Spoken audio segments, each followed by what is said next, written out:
Welcome back to CVTV. I'm Genesis. And I'm Mackenzie. And we are CVTV anchors. Here's the question of the week. Why does the U.S. flag have 13 stripes? The answer is to symbolize the 13 illegal continents of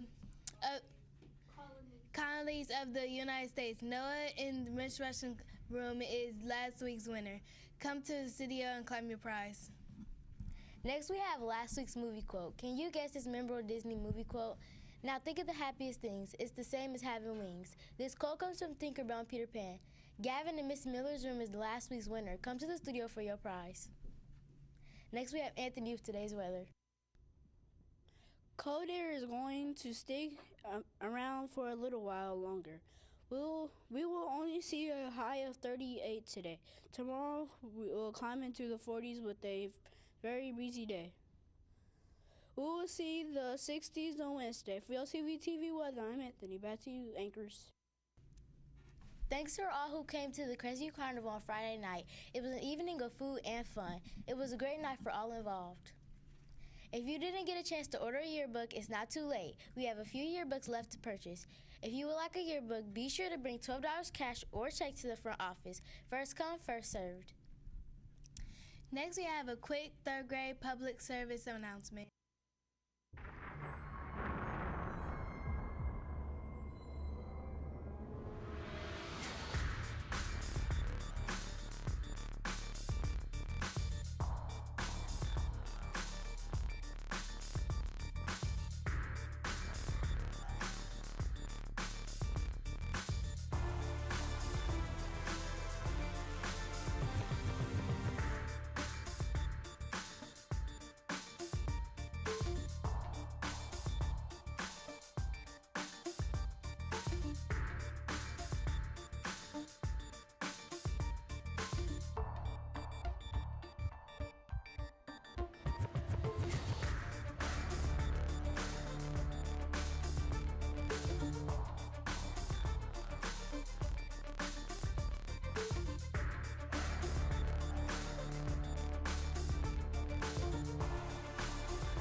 Next, we have Anaya with today's sports moment. This weekend, the Pacers took down the Cavs in the first round playoff game. Oladipo led the Blue and Gold with 32 points. The Pacers jumped out to a 21-point lead and never looked back.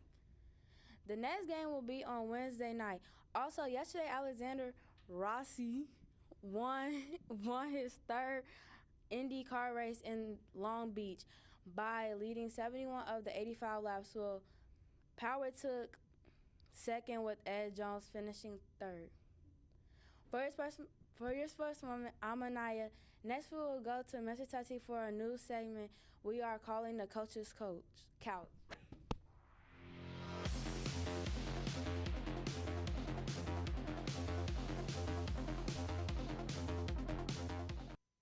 All right, Bobcats, as we heard, this is the first installment of Coach's Couch, and I have Ushawn Hatchett, and he's going to tell us a little bit about what he's got going on football-wise for Lawrence Township. First of all, Ushawn, thanks for being here on Coach's Couch. What's up? Good to have you. Tell me a little bit about your football that you're playing for Lawrence Township right now. Right now I'm playing with 7th, 8th, and a couple of 9th graders right now. When do you guys play your games? Sometimes Fridays and very little of the time Saturdays. Tell me what's your guys' record right now?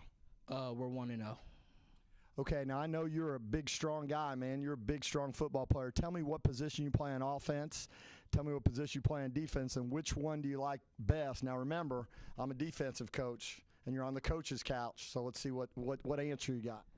Well, one, on offense, I'm a fullback, and on defense, I'm a linebacker, outside linebacker. And my favorite one of each would actually be linebacker because I'm somebody that likes to tackle and hit people. Very good. Tell me this, and that was a good answer, by the way, young man. What makes a good linebacker? What do you have to be a great linebacker? One, you have to have the eyes and vision to see where the play is going to go, and also you have to have the right movement to be able to get to the ball and tackle them. Very good.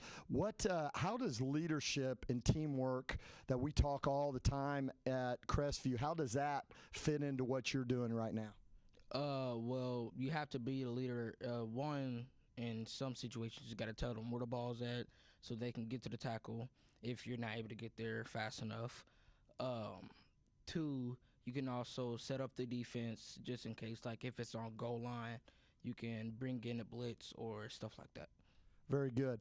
Before we leave you, when do you play? When's your next game and what time? April 20th, this Friday, and it's at 7:30 right now. And is it at Lawrence North? Yes, it is. Very good. You heard it, Bobcats. That's our first installment of Coach's Couch. And remember, we'll see you on the couch. Next, we have Today in History. Today in 1900, the first book of postage stamps were issued. The 2-cent stamps were available in books of 12, 24, and 48 stamps. In 1962, Walter Cronkite began anchoring the CBS Evening News. And in 1972, 2 giant pandas arrived in the U.S. from China. Our quote of the day comes from one of the first to fly, Wilbur Wright, who was born on this day in 1867. He once said that it is possible to fly without motors, but not without knowledge and skill. Thank you for listening. I'm Genesis. And I'm Mackenzie. Have a great Monday. Take care of yourselves, stay responsible, respectful, and safe. And remember to find your voice in today's world.